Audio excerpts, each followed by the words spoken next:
একটি শিক্ষা ব্যবস্থা তখনই পূর্ণতা পায় যখন শিক্ষক এবং শিক্ষার্থীদের মধ্যে গড়ে ওঠে এক গভীর বোঝাপড়া। এই সম্পর্ক কেবল শ্রেণীকক্ষের চার দেওয়ালে আবদ্ধ থাকে না, বরং তা একটি চারাগাছের মতো শিক্ষার্থীদের ভবিষ্যৎ জীবনের মূল ভিত্তি স্থাপন করে। কিন্তু কিভাবে তৈরি হয় এই অটুট বন্ধন? এর মূল ভিত্তি হল বিশ্বাস এবং সম্মান। যখন কোনো শিক্ষার্থী নির্ভয়ে তার মনের কথা, তার জিজ্ঞাসা বা তার ব্যক্তিগত সমস্যা শিক্ষকের কাছে তুলে ধরতে পারে, তখন বুঝতে হবে সেই সম্পর্কের ভিত্তি মজবুত। শিক্ষকও যখন দেখেন যে শিক্ষার্থীরা তাদের প্রতি শ্রদ্ধাশীল এবং শেখার প্রতি আগ্রাহী, তখন তিনি শুধু একজন শিক্ষক হিসাবে নয়, একজন পথ প্রদর্শক হিসাবেও তার দায়িত্ব পালনে আরও বেশি অনুপ্রাণিত হন। এই সম্পর্কের অন্যতম গুরুত্বপূর্ণ দিক হল খোলামেলা যোগাযোগ।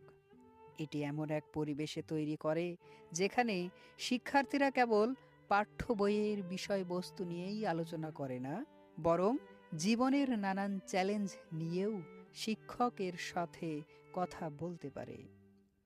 শিক্ষক তখন কেবল জ্ঞানের ভাণ্ডার হয়ে থাকেন না, বরং হয়ে ওঠেন একজন বন্ধু, একজন অভিভাবক। এর সঙ্গে যুক্ত হয় সহানুভূতি এবং সমর্থন। যখন কোনো শিক্ষার্থী কোনো কারণে পিছিয়ে পড়ে, তখন তিরস্কারের পরিবর্তে শিক্ষকের সামান্য সহানুভূতি আর সমর্থন তার মনে সাহস যোগায়, যা তাকে নতুন করে চেষ্টা করার অনুপ্রেরণা তৈরি করে। এই সহানুভূতি শিক্ষার্থীদের আত্মবিশ্বাস বাড়াতে দারুণভাবে সাহায্য করে। তবে আজকের দিনে এই সম্পর্কের ক্ষেত্রে কিছু চ্যালেঞ্জও আমরা দেখতে পাই। প্রযুক্তির ব্যাপক ব্যবহারের ফলে শিক্ষার্থীরা অনেক সময় বাস্তব সম্পর্ক থেকে দূরে সরে যাচ্ছে। পাশাপাশি শিক্ষকদের উপর সিলেবাস শেষ করার, পরীক্ষার ফল ভালো করা এবং প্রশাসনিক কাজ চাপ বেড়ে যাওয়ায় তারা শিক্ষার্থীদের ব্যক্তিগত চাহিদা বোঝার পর্যাপ্ত সময় পান না। সমাজে দ্রুত পরিবর্তনের কারণে মূল্যবোধের পরিবর্তনের একটি বড় কারণ।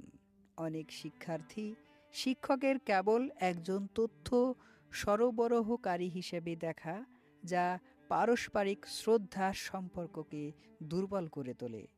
এই সম্পর্ককে আরও মজবুত করতে আমাদের সকলের কিছু দায়িত্ব আছে।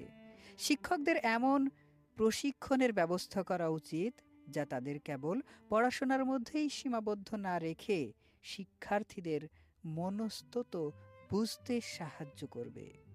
শ্রেণীকক্ষের বাইরে সহ পাঠক্রমিক কার্যক্রম, যেমন বিতর্ক প্রতিযোগিতা বা সংস্কৃত অনুষ্ঠানের শিক্ষক এবং শিক্ষার্থীদের যৌথ অংশগ্রহণ সম্পর্ককে আরও ঘনিষ্ঠ করতে পারে। প্রযুক্তির যথাযথ ব্যবহার করে অনলাইন ফোরামের মাধ্যমে যোগাযোগ স্থাপনা একটি ভালো উপায় হতে পারে। সবশেষে বলা যায়, শিক্ষক শিক্ষার্থীদের এই সম্পর্কটি কেবল একজন ব্যক্তি নয়, একটি জাতির ভবিষ্যৎ। একজন শিক্ষক শুধু তথ্য প্রদান করেন না, তিনি একটি উন্নত জাতি গঠনের স্বপ্ন দেখেন এবং সেই স্বপ্ন বাস্তবায়নের জন্য শিক্ষার্থীদের পথ দেখান। এই সম্পর্কের গুরুত্ব উপলব্ধি করে এর উন্নয়নে আমাদের সকলের সচেতনতা এবং প্রচেষ্টা অত্যন্ত জরুরি।